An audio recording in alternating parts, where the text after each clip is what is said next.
Good evening, everyone. My name is Liz Fernandez. I am the NYSAIS Job Fair Administrator. It's a pleasure to be with you this evening or whenever you are viewing this webinar. We are so excited to support you in your transition from whatever career you are in to the world of independent schools. And I am so delighted to welcome my friends and colleagues this evening who will share their own stories, answer some questions, and they are eager to also answer your questions that you, if you're joining us live, can post directly to me in the chat. If you are viewing this and it's not live, please feel free to reach out to me at jobfair@nysais.org. And I will certainly answer your question or put you in contact with somebody who might be able to support you in your process. Tonight's panelists will speak about their own career transitions into the independent school community. They are all current independent school professional educators who are eager to speak with you and answer your questions and support you in the process. I'm going to ask each of them to introduce themselves, indicate where they currently work, for how long, and what type of school they work within. And then how long were you in a previous industry before joining the independent school world? And so I'd like to begin with Marjorie, and then Ivan, and then Ana Maria. Wonderful. Good evening, good day to you all. My name is Marjorie Jean-Paul. I currently work at Buckley Country Day School. We're located in Roslyn, New York. I have been there for 5 years, and before joining Buckley's community, I was with the Waldorf School of Garden City for 10 years. And before that, most of my professional experience was with management consulting for nonprofit organizations. And towards the tail end of my career with management consulting, I was working predominantly on philanthropic projects for private schools, colleges, and universities. And I'm happy to be here. Hello, everyone. My name is Ivan Tatis. I currently work at Columbia Grammar and Preparatory School as an admission outreach officer. I've been at CGPS since August of 2021. And prior to joining CGPS, I was at Prep for Prep for about 11 years, where I supported highly gifted students of color in transitioning into independent school and becoming leaders in their communities. Hi, everyone. Buenas noches, buenos días. I'm Dr. Ana Maria Correa. I'm the Director of Equity, Diversity, and Belonging at the Brooklyn Friends School in Brooklyn, New York. Well, we'll talk more about what I do at the school, but I come to the space from the nonprofit space, particularly arts administration, where I was involved for 16 years. Thank you all. So I'm super excited to just dive right in. I'm really interested in having each of you talk about your professional journey that led you to consider employment within an independent school. So, without going into, every nook and cranny detail, just, how did you transition from the nonprofit space, the arts education space, the management consulting space? What made you make that transition? I would love to invite Ivan to begin, and then Marjorie, and then Ana Maria. As I mentioned not too long ago, I spent about 11 years working at an organization called Prep for Prep, and we worked with 55 independent schools and over 35 boarding schools. And in that world, I was helping students of color really navigate their independent school experiences along with their families. At some point, though, I thought about my own son, who's now 3, and I was like, oh, you may want to join an independent school where he can also attend. And I was really ready for a change, right? So I was helping families that look like mine transition into independent schools. So providing support in terms of financial aid assistance, social and emotional support, and also working with school personnel. So selfishly, again, I wanted to find a school for my son and also find a place where I can call home. And that's about it. That was my transition. Similar to what Ivan said, I was working as a management consultant, loved it. You know, you're working with organizations from cause, healthcare, disease related. And so you're learning these different and able to go into these organizations and get to know what they're doing, help them make the impact, and then leave. I actually like that. You know, it's very intense. You, as a management consultant, people reach out to you for a specific reason. So they're very eager to do the work that you're there for. And so I like that. And towards the tail end of my time as a consultant, I started to feel like I wanted to be someplace where I could plant my roots, where I could be a part of seeing, you know, in the work that I was doing with fundraising, I was raising money for these different projects that I would never see. And I was meeting people that I could really develop beyond the project a relationship with. And at that point, I was looking for a place where I could, you know, really start to get to know people and the community and really start to make an impact on a particular community. So that's how I ended up at Waldorf, and then later moved on to Buckley. And I would have to say that that transition has been the best for me in terms of the work-life balance, the, you know, being able to have that impact on the lives of young people and being in an environment, a learning environment, is just incredible for me. Thank you. So I decided to go into the independent school because I had been in the nonprofit space as an arts practitioner, as an arts administrator, really forging my own path. I really didn't have kind of a legacy or a trajectory or a mentor or anything like that. When I felt the need to grow and find a challenge for myself, I would either knock on the door of the nonprofit I was at to see if I was going to move forward. And if they said whatever they said and I didn't agree, I would just find my way and find my spot. And so as I moved from coordinator to program manager to director to, I worked in museum, I worked back in the art space, really, and then I was just hitting a place of leadership, leadership team and all of that. I was realizing that while I was bringing so much value to the table, inside I was empty. There was I didn't have a community. I didn't have professional development. I had to fight for professional development. I had to, like, a serious advocacy around, I need the support. And I started looking around. My mother always said, tell me who you're with and I'll tell you who you are. And then I started thinking about, like, who do I know that's connected to an independent, like these schools? And I also knew that the DOE wouldn't want me because I didn't do the latter, but I knew these schools would value all that I could bring. I also realized that I didn't really want to be in theater. I have an MFA in theater. I didn't want to be in theater. I wanted to be in teaching and learning and utilizing my work in that space. And so I reached out to a friend who was involved in the independent school, and I found out that person led a professional development institute for educators of color. And I was like, I'm an educator of color. I don't care if I'm not in the school, but I'm in the intersection of independent schools and the arts. And so what I did was, it said clearly, only people in independent schools apply. And I was like, knocking on the door. This is why you have to let me in. And this is why, I convinced them. They let me in. And it was life-changing. My intuition was right. When I got there, I knew that we were all independent.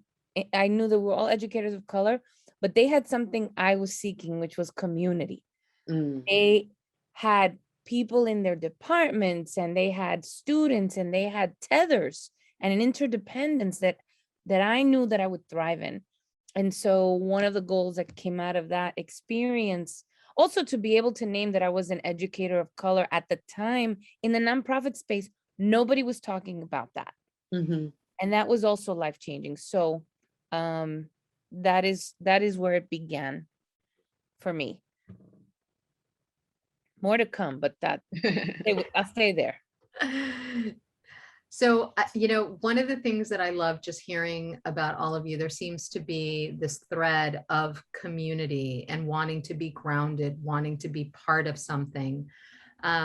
It's not that you didn't have that sense of community in the different places that you worked before. There was just something different. And I think Mhm. the energy of being around young people who are developing and who are surrounded by presumably adults who really care about their learning experience and are committed to collaborating and serving young people to live the missions of our schools, I think is really special and really unique. And that you were all drawn to that. So I'm so glad that you heard that calling and found a new place. I would love to hear from you. What was the process like for you to actually start that transition? So if you could go back whenever that was, whether it was last year or 10, 15 years ago, whenever that was, how did you start to make the transition to apply to a school? Who did how did you do this? Who did you seek support from? What were some of the transferable skills that you were able to identify and highlight during your process? Ana Maria, I'd love for you to go first, and then Ivan, and then Marjorie. Thank you. I first and foremost went to the place of, well, what is it that you want to do? And I happen to I'm blessed with having different skill sets. I'm a hybrid of multiple things. I could teach English, lit. I could lead theater and be a theater department person, director, chair. Mhm. I can be a leader, like a leader of something. And I have the DEB thing. And so when I started looking for roles at the time, for roles that were more aligned with the value I could bring. The percentage of the value I could bring was bigger than in the area that I had to grow. So the first job that I got was to be director of community engagement at an independent school that needed community engagement and the DEB direction. What they didn't know, what I didn't know, is that I ended up doing both at 150%. But that's just me. But that's the anchor. That's what got me in. And I could speak to that because the job was really, really aligned with my values, with the value I could bring. I could hit the ground running. They needed an external face. I was very clear about who I was going into the role, and making sure that I spoke to and understood. I wasn't convincing them of anything. I was aligning and making those connections evident. And also naming for them that for this particular school in Chelsea that had already issues with community around equity and belonging and inclusion, that this face and this identity and this New Yorker, bilingual, bicultural, by a lot of things, would help bridge and create the kind of the restoration that needed to happen. I knew myself well, and I knew the job I was going for very well. That's how I made the transition. And I sought help, Liz. I hit you up at Ethical Culture. I'm like, you're Dominican? I don't know any Dominicans in independent schools. I need your help. I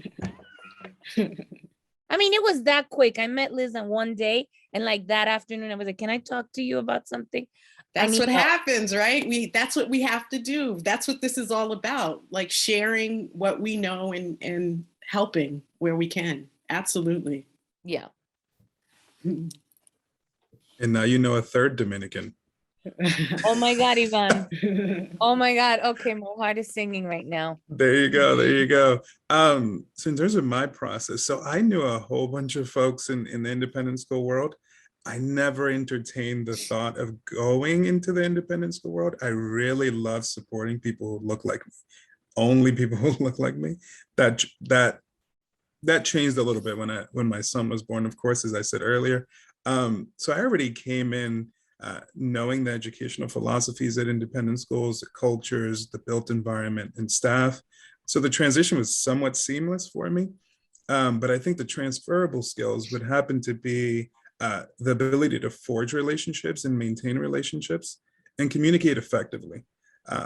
That's something that I learned earlier on in my career path as a counselor, and as a director of my own department at a nonprofit. It's maintaining those solid relationships. Oh, that's wonderful. And similar, I was consulting with a lot of independent schools, so I did have somewhat of a familiarity from the perspective of a consultant coming in and out. But making that transition to become staff is very different, especially as a consultant. When you're a consultant, you, as I mentioned, they are working on a project, they hire you, there's an urgency, there's a specific thing you're working on, you get, cut through. The transition point for me was understanding once you're a part of the institution and you're a staff, there's a different process for the decision making. So things like that I had to learn pretty quickly, and understand the culture. I think that my background as a consultant helped me in that sense of being able to call things out really quickly and capture what it was and be able to then operate and understand sort of how things in that point of getting the decisions done in a fashion that I was used to, at least. But I think the transferable skills were, just recognizing that and developing relationships quickly and understanding structures and how things are set up, and then be able to work within that. Those were things that really helped me in terms of forging relationships and really getting in and understanding. And, also seeking out professional development opportunities as well. Because it was interesting while I was a consultant and in the work that I was doing specifically advising our clients, having the experience of being inside was sort of a totally different. So having those chances to be with other people from other schools and you get the language and sort of how, oh, that's not too odd that it takes this long, or these are the kinds of programs and things that schools have. So I found that was very important to network as much as possible, to take advantage of just getting to know other people as well. Thank you all so much. I really appreciate the ways in which you've either mentioned or started to describe the culture of independent schools. Ana Maria, you talked about DEIB, and one of the things that's very cultural about independent schools is what I call the alphabet soup. Everything, you shorten everything. So for those of you that are listening, DEIB or DEIJB refers to diversity, equity, inclusion, justice, and belonging. And this is the work that is everyone's work in a school or in an organization, regardless of whether it's for-profit, nonprofit, higher ed, independent school, et cetera. And often there are leaders in each one of those sectors or industries that are tasked with looking at much closely the policies, practices, and lived values and missions of the organizations, and really calling to question and creating partnerships with strategic members to ultimately bring about the kind of institutional change that addresses some of the historical and ongoing inequities. So that's a very nice way of addressing what the roles are. There are issues to be addressed in every sector. And as I started to say, it is everyone's responsibility to engage in that work at every level, whether in the classroom, at the administrative level, at the staffing level, from members of our community who make sure that we are in a clean space, our facilities team, our kitchen staff, the administrative assistants, and everyone at every phase and stage, from our trustees and throughout. I would love for you, and it's going to be an open question, so any of you can answer it. If you can help those that are viewing this understand more about the culture of independent schools. So many of us are not from this world. So many of us did not attend these kinds of schools. So we don't necessarily know them, and we're not parents in them.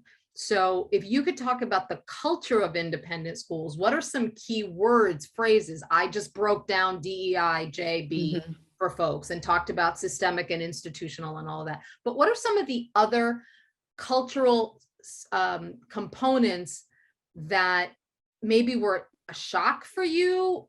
That's one way to answer the question, or that you think is important for people to know.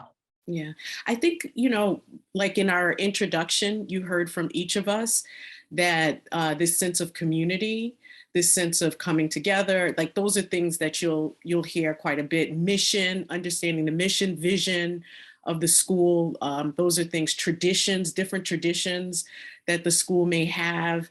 It being in advancement and development, there's always those conversations of, well, we've been doing it for this. So there are things that these schools, these institutions have done for many, many years. And so I think that's a part of what on one end, when the good is good, it's very good because it's been really baked in. And on the other hand, it's hard to change because it's like that Titanic trying to make that move.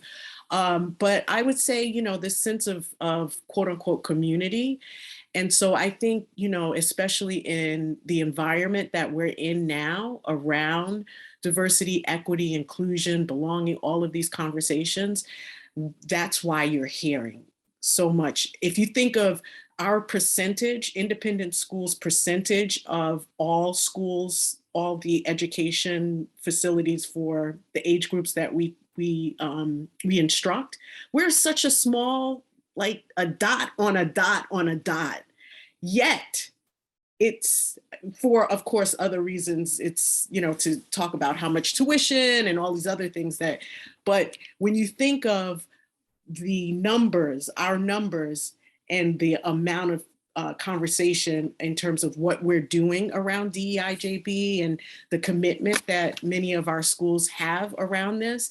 Are we perfect? Are we getting it right every day? We're working on it, depending on the day, we're really working on it, but there's a sincere, I feel, commitment to issues around social justice, community involvement, service, responsibility. Those are kinds of things that you'll hear a lot in independent schools.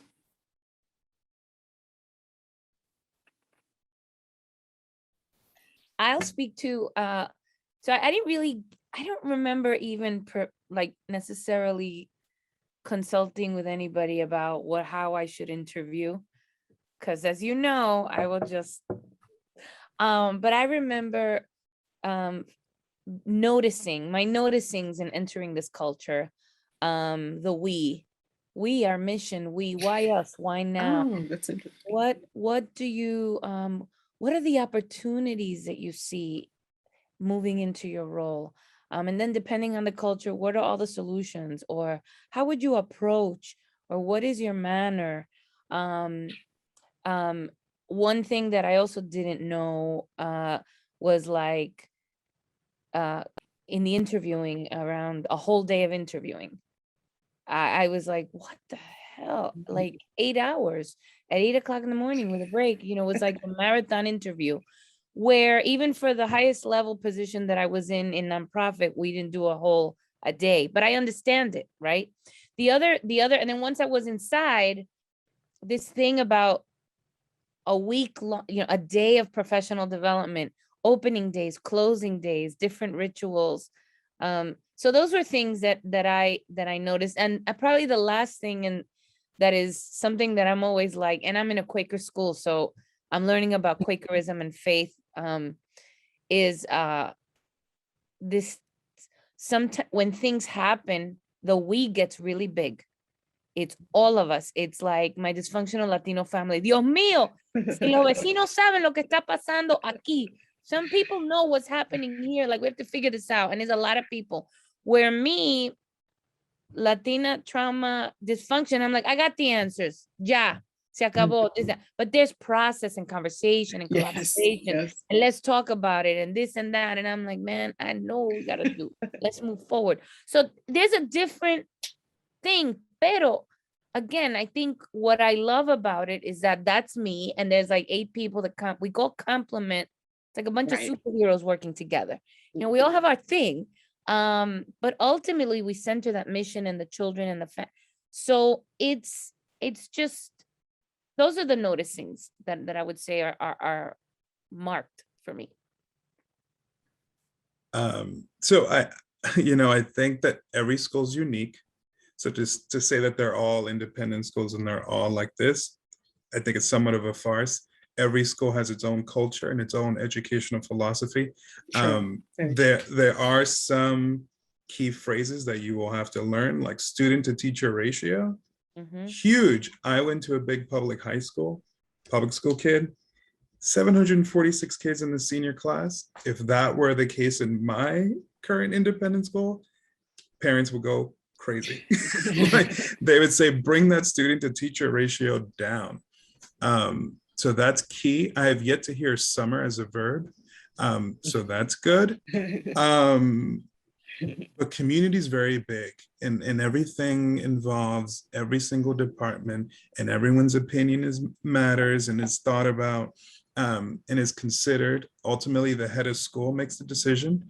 But the interview process kind of sheds some light on that. Like Dr. Correa said, it's an 8 a.m. entry point, and you leave at like 3:30 or 4, and that's when you take a deep breath. And the interview starts as soon as you get off, you enter the school and you say hi to the receptionist. That's when the interview starts. Or the way you even buzz into the door. It's true. Or is there a buzzer, or do you just walk onto campus? You're constantly being viewed. But we'll talk about that later, I guess. I am so grateful to just hear you all and your different perspectives. One of the reasons why we do these panels is so to support the preparation of candidates as they're approaching schools, and there's different topics. And it's really key and critical for everyone viewing this to understand we've all got different stories and different experiences, and some of that is about who we are and how we self-identify, and what are the identifiers that are sort of most visible and what are the ones that are less visible. Some of us are independent school alums, some of us are independent school parents, some of us have been trustees, some of us, have worked at multiple schools, and some of us are on our first school. All of that experience is valuable, and it helps to strengthen the value of this conversation as you are viewing and just listening to different perspectives and points of view. I want to add a couple of other elements that for me, when I first entered independent schools, and for me, my transition was straight from a master's degree. This was 27 years ago, and it was actually through this job fair. Yes, the length of the interview was something that even then in the early 90s was amazing and really impressive, and how thorough. And part of that is because the culture 27 years later still hasn't changed, and that everyone wants to weigh in. Yes. It's about process. It's there's something important that everyone wants to put their thumbprint or fingerprint. And also it's about buy-in. If people have been part of the process, then that actually sets a candidate up that is offered the position and steps in much better than if there's a select, or if it's how you come into a space. You talked about that. How is someone welcomed and introduced to a community, I think, is also important. And it doesn't matter your role. How are you introduced to the community as a classroom teacher, to your colleagues first and foremost? How are you introduced to the parents and the students? In what ways are you given opportunities to grow outside of your title? If you're thinking that transitioning to an independent school is about, I'm just going to be an admissions director and that's it, or I'm just going to be a classroom teacher and that's it. Not or at I'm just all. gonna be like, no, there No. are so many ways. And each one of those, yes, we know there's only 8 hours in the day, typically in a work day, and 24 hours total.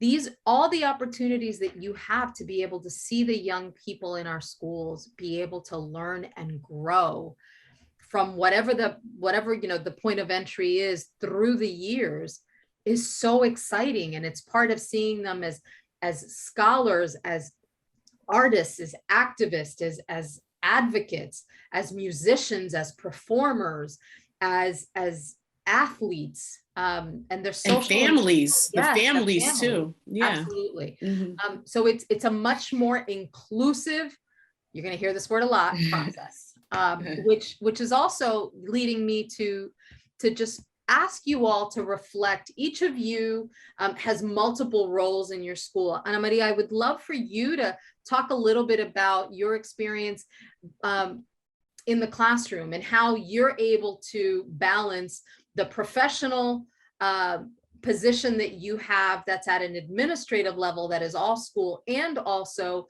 the classroom daily, where as a former classroom teacher, where I have had the most fun. And I have been challenged the most and have learned the most from the young people that are going through our school, that are living our school's mission. So can you talk a little bit about that? Yes. I want everybody to also know that in knowing the roles that I go for, I also know who I am and for the community I'm mentoring. So I know that as a Dominican doctora coming in, no hair, like I'm just a particular mirror. And I know the power of that, and I leverage that. So I am an all school on the leadership team position. And I'm one of 2 on the leadership team that is an all school role. When I was granted the position, I specifically advocated for a teaching role. I needed to teach something related to my discipline. Thankfully, they had that. And I also advocated for an advisor, to be an advisor. This school that I'm in has 2 buildings. And so I understood that the perception that preceded me is that of a person that we do have a DEB director, but we don't, sort of as needed. Which is a thing of the diversity, equity, and belonging director. You kind of call them when you need them. And that is not really what I wanted in my experience. So I wanted to be part of the life of the school. So I wanted to be part of the life of the building that had the middle schoolers and part of the life of the building that had the high schoolers.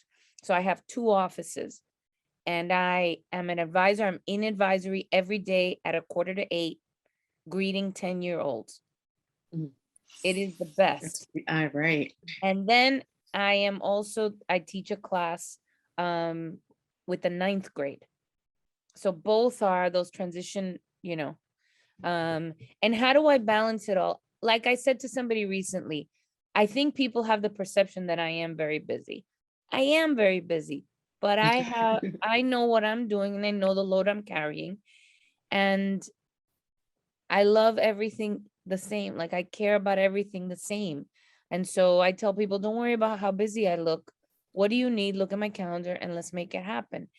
But that's the skill of relationships and of communication. And these are gifts I bring to this work. But it was critical for me to be placed strategically in different lives of the school, in different places in the school. It's that passion too. Just listening to you, like for someone who's trying to understand what are independent school, what are they like? They're like working with people like us that are really passionate about the work that we're doing, that we want to do more because we feel that we can. And the other thing I wanted to add too is like this entrepreneurial spirit and this opportunity for growth. It's a learning environment. So there's, you could be in any kind of learning environment, but there's also, as we were saying earlier, in terms of the professional development, the, wanting and creating space so that staff, faculty, administrators have the opportunity to connect with other people, but also to learn and grow in their profession. So, you know, that's a key thing. That as I sit here with you two, I'm listening and I'm like, yeah, this is why, because there are people like this you work with, and even on those hard days, you know that there's a good intention there, that it's, you know, really trying to do right by our children that are in our care. You know, I must say this is really inspirational. I've only been in my role for 6 months, and you know, there are moments where my colleagues will come in and they'll say, "You used to do this at your own job. Can you do this? Can you do that?"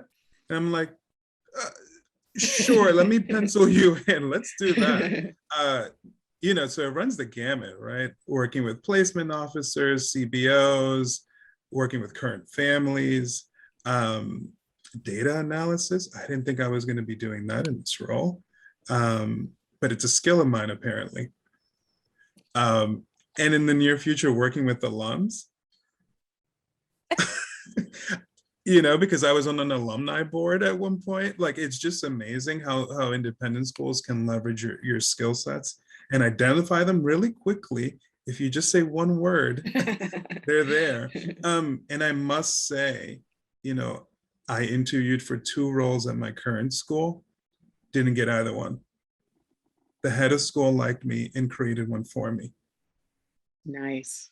Right, so I think that it's not to brag, but, oh, You're here. I'm still here? Oh, sorry, Yeah. said I was signed out. It's not to brag, but it's to say that the independent schools are malleable and they're shaped by individuals and individuals that exist in that community. So that's it. Yes, yes to all of the above. And I think part of the story that you just shared, Ivan, is each one of us has a similar story. And sometimes it's the content that's on our resumes that speaks to, oh, you have this experience, you know, this is transferable in this way, and or it is something you say, or it's the way you come across in an interview. And sometimes I've had the experience as someone who's involved in the hiring process where someone didn't get a position, but then a new position became available. And I reached out and said, you may not have seen this. I think you should apply for this position. I wanted to make sure you were aware of it. And that's it. It isn't a guarantee of employment. Absolutely not. It's you build a network. And if you come into the interview process clearly being impressive, even if that isn't the right position for you, you have skills that are transferable that can really be leveraged in a school community in a way that is really exciting. I know lots of people who, you know, come to these schools and they're like, oh, I don't want to teach. There's lots of roles in a school. Yes. It's not about teaching. So true. So the true. value of teaching or being an advisor or being a coach or being a club sponsor. I mean, connecting with, I cannot say this enough, connecting with the young people in our schools is the reason for doing it. I mean, you will be inspired, and you will have fun, and you will laugh, and you will be challenged, and you will need to rethink and sort of reflect and reconsider some things. And that's all good. That's all part of the growth. I mean, if we really believe that we're lifelong learners, you want to be challenged, work with students of all ages, from the littlest ones to the middles to the upper students. Really great. I would be curious if any of you could speak to, because some of the people viewing this are going to be pursuing teaching positions. And I'm really curious if you could speak to, during a teaching demo, what are you trying to assess? What are you looking for? Some of you have sat in on rooms and you've observed teaching demos. What are you looking for? What do you think a school is looking for? And then I'll add, you know, at the conclusion. I know what I'm looking for when I mean, Yeah, I know what speaks to me when I'm looking at a teaching demo, when I'm performing a teaching demo. I know that I am looking for essentially the skill of organizing their intention around the lesson, the intentionality around engagement with students. I'm thinking about presence. I'm thinking about, and I'm not saying that we all have to be outgoing people. I have seen brilliant pedagogy with people that don't have such a big personality, but leveraging your gifts to lead a class through learning. Um, I'll tell you things that aren't like that kind of make me go, is when it's like, oh, we ran out of time. No, like the whole thing, the thing about, oh, we ran out of time, or oh, I didn't get to do it. Like, even if you, I mean, even as a teacher, like, even if I have to be like, okay, right now I'm gonna just fast forward to this because I want you to see the end, because I need you to see all the parts. Mhm. It's my audition. I need to see all the parts. So, those are the things I'm thinking about. I also, in the post reflection, really think seeing a candidate's openness for feedback, how they attend to that feedback, or do they jump in? Oh, well, I didn't. Well, but the thing was, it was raining Mm. outside. The light, Mhm. clock didn't Mhm. work. I had a Mhm. stomach ache. Like, I want to know, are you radically leaning in, or and where's that humility piece? So those are the kind of the things I'm thinking about when I'm looking at a demo, or when I'm myself doing one. I look at the interaction with the students, what's the rapport, the class management, the ability to get the attention of the students, the interest of the students, I think.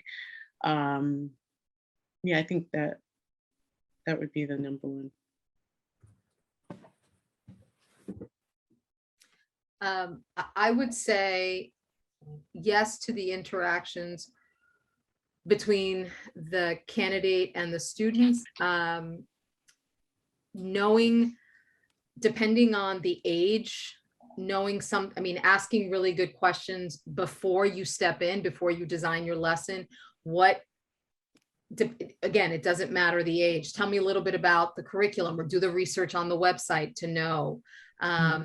What did they do yesterday? What are some things that are of interest to you? Anything that is relatable to students. I like to do interactive things. I like to have students get up and move. I'm primarily a middle school and upper school teacher. For the middles, I want them to get the wigglies out. And so that means I want them to get up and move. I want students to talk to each other, because part of my teaching practice is, and part of my pedagogy is for students to talk to one another, and also have to practice listening and giving one another feedback. Or what I heard you say is, and being able to paraphrase. So all this, it speaks a lot to the discipline of as an ethicist and as a sociologist and anthropologist. Those things are really important to me. As an observer, I am less interested in you getting through your lesson from beginning to end, and I'm more interested in you seizing that beautiful learning moment and engaging a student. So when you're thinking about a demo lesson, don't worry about, oh, I have to get through this. I have to get through this. Worry about, I just want to be fully present in the space with the energy and the reciprocity and the experience that I'm going to co-create with students. And that is true for any age, any discipline, any type of school. That will be true. So, those are the things that I'm looking for. I always say to folks at the conclusion, and Ana Maria, I believe you were talking about this, at the conclusion of your lesson, when you're sitting in the post demo, how did you think your lesson went? That is your moment to recognize all the things that worked. That is your moment to say, tomorrow I would want to pick up and continue this theme or continue this conversation. And it's okay to be able to say in a teaching demo, I don't know the answer to that question. if I, if I were your teacher, I would do the research and I would come back to you tomorrow with an answer. That those are great ways to leverage the curiosity and the recognition that you don't have to have all the answers. You can just model that for students. I am conscious of where we are, and I know that there's sort of one big topic that I want to make sure that we leave a little bit of time to reflect on. And then there have been some questions that have been submitted by those that have joined us live. And so the big question is, can you talk a little bit about the salaries and benefits, not so much in comparison to the work that the fields that you were all in before, because there's going to be differences and quality of life differences, et cetera. Can you just talk about, in general, what have you noticed? What are important things that you value and that you weigh differently for folks? And I'll ask Ivan to go first, Ana Maria to go second, and then Marjorie to go third. I think seeing students has been extremely powerful for me. In my previous role, I didn't see many students. On a daily basis, I didn't see that growth. So that has been key for me. In terms of salary, you could see your salary decrease or you could see it increase. It's the way you negotiate. In terms of benefits, I can get really explicit. You're at a school, so there's a cafeteria, there's free lunch. There's a tremendous amount of professional development. Our head of school loves it. You want to go do something, you want to learn about something, do it, and then come back to our community and teach it to someone else. That's awesome. And that's great. Anything else? Liz, is there anything in particular you want us to touch upon? No, and I love that you were so granular in saying most of our schools offer some sort of meal or multiple meals. And I mean, I'm going to be very honest. You got to calculate. That's part of that's a benefit that is pretty significant. The time. Let's talk about time. The holidays, the weeks. When the schools close, getting half of that if you're an administrator, getting all of it if you're a teacher. I mean, most teachers would get it in other, public or other structures. But the point of being a school, having children, in some schools, they offer some sort of remission. So that's also very supportive. Those are, I think it's the quality of life are big issues. And what you're getting out in terms of the social connection. So if you are looking for a place where you feel like you can grow, like when we talk about schools, their families, their children, it's not only the children, you get to know the grandparents, the extended relatives who come in for different, and then over the years, because oftentimes the families will stay, 5, 6, 8 years, 12 years in some cases. So you see that full arc of a life, sometimes it's from belly to birth, and you actually see them graduate, and so you feel like you're a part of it. So if that's really something that you're looking for in terms of a work environment, just overall professional experience, it's all the things that we've said and more that are enriching, very enriching. I agree with everything that's been named. I think Ivan mentioned it earlier that every school is different. And if I was at a school where it was a boarding school, my considerations might be different than if I was a school that, I don't know. So you kind of have to think about each school like a little fingerprint and then align that with your own needs. But for the most part, I find I work very hard, but I get the opportunity to restore myself because of the breaks that I get, which in the nonprofit space, there was not that. So I find myself more fully, again, whole and restored in these spaces, in the school. I appreciate the recognition of the importance of self-care and taking pauses.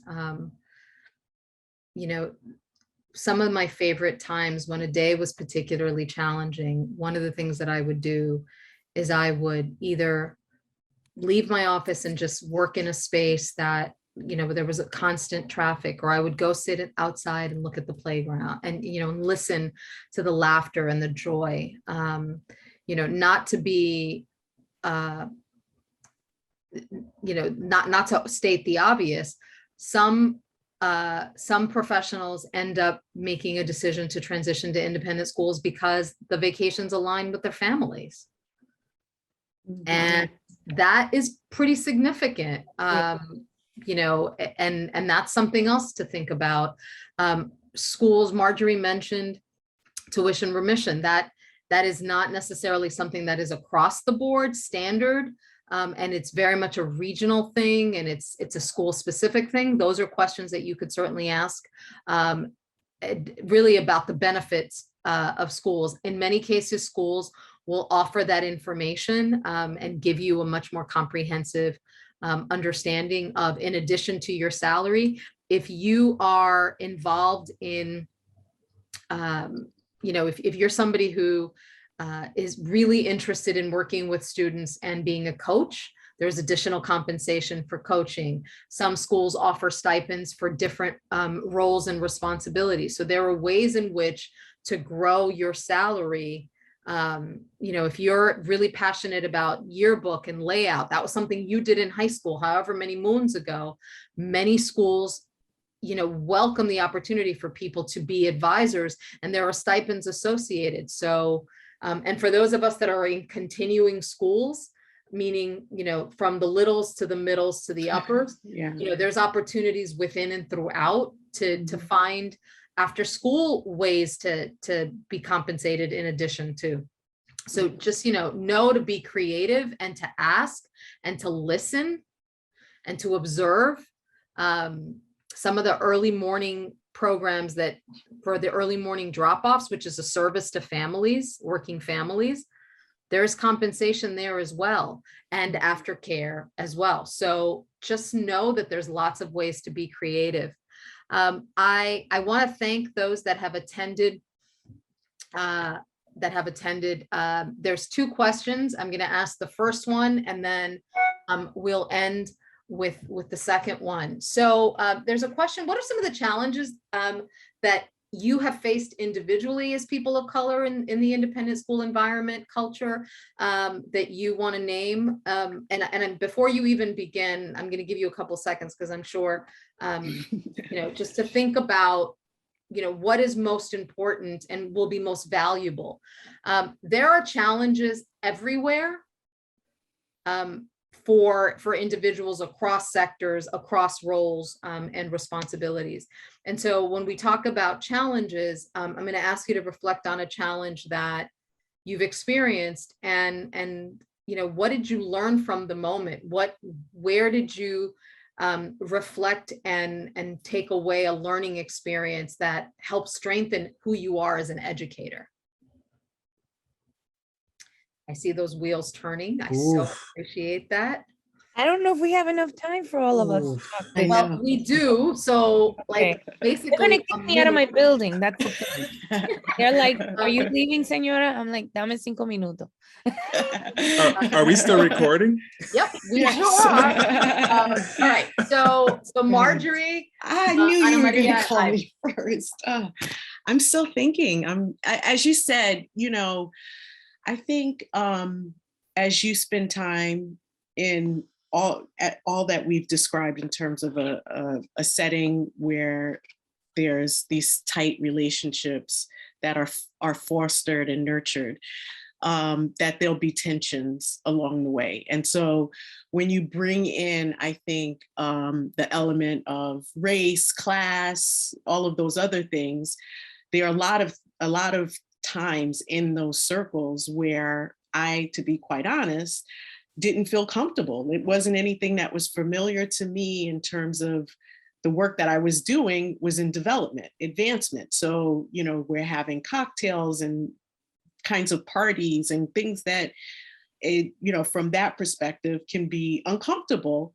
But in the work that I was doing, that's what I did. So it's in developing those relationships, those authentic relationships, I have to say, that's where you're able to get to know individuals instead of the stereotypes that you might have in your mind of how you may or may not be accepted, and just, your experiences are different from other people's experiences. And so over time, I just felt more comfortable in realizing that my life experiences are valuable because they're my life experiences.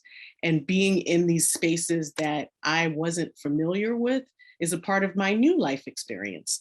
And so I think for me, that has been the tension of just not knowing this environment from, not growing up in this environment, but learning it. And it's a part of my experience now. And so, that's how I would say that.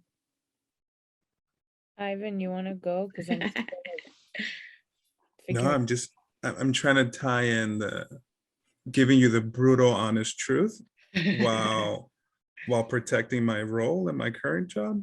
No, it's not that. While making our end time too. Yeah, while making the end time. I think having your circle of friends, at least 5 friends that you can go back to and share your story and have them give you their perspective to help you cope with being a person of color at an independent school. It's tough at times, but you have your group of friends who are also going through it. And now I have 2 new colleagues that I can count on and contact. Sure.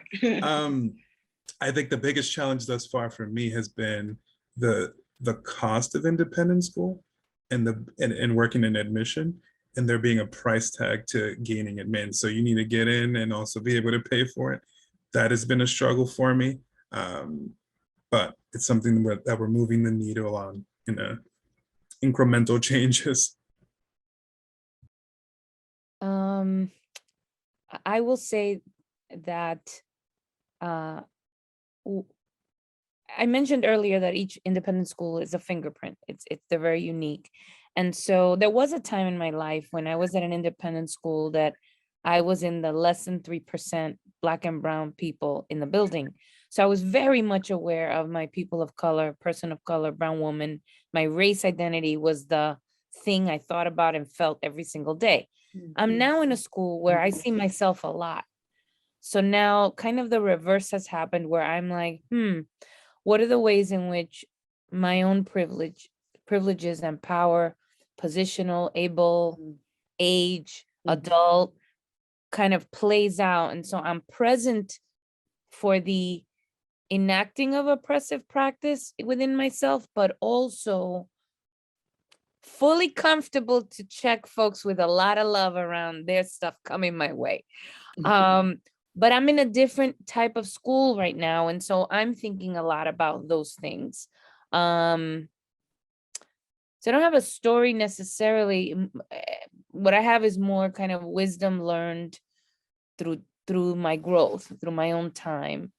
And I would say in particular, if anybody is in the diversity, equity, and belonging space, because this is, even though the independent schools have been a space that have led the field in this work, I think, in education, that just because you have the literacy and the chops around the language that needs to be named in that space, doesn't mean that you can just do that without understanding who you're talking to, when and how and what.